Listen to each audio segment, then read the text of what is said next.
Blood sugar level বেড়ে গেলেও যেমন বিপদ আছে, তার সঙ্গে সুগার লেভেল কম হয়ে গেলেও কিন্তু অনেক বিপদ আছে।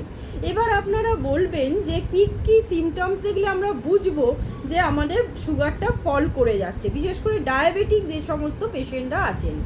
প্রথমেই বলবো, আপনাদের হাত পা একটা কাঁপুনি ভাব থাকবে, তার সঙ্গে একটা ঝিমুনি ভাব, ক্লান্তি আসবে, শরীরে অতিরিক্ত পরিমাণে ঘাম হবে, তার সঙ্গে সঙ্গে আপনারা দেখবেন মাথাটা ঘুরছে, যেন মনে হবে একটু উঠে বসতে গেলে বা বসে উঠতে গেলে হঠাৎ করে মাথাটা ঘুরে যাচ্ছে এবং পড়ে যাওয়ার আশঙ্কা থাকে।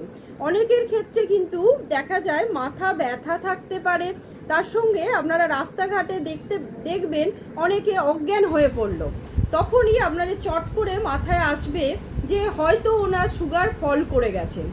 এই কন্ডিশনে আপনারা কি করবেন?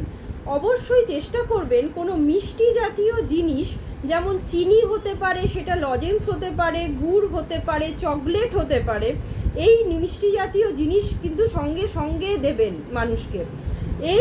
এইটা খাওয়ার পরেও যদি না সেটা কন্ডিশন থেকে একটু বেটার হয়, আপনারা চেষ্টা করবেন নিয়ারেস্ট যে হসপিটাল আছে সেখানে নিয়ে যাওয়ার।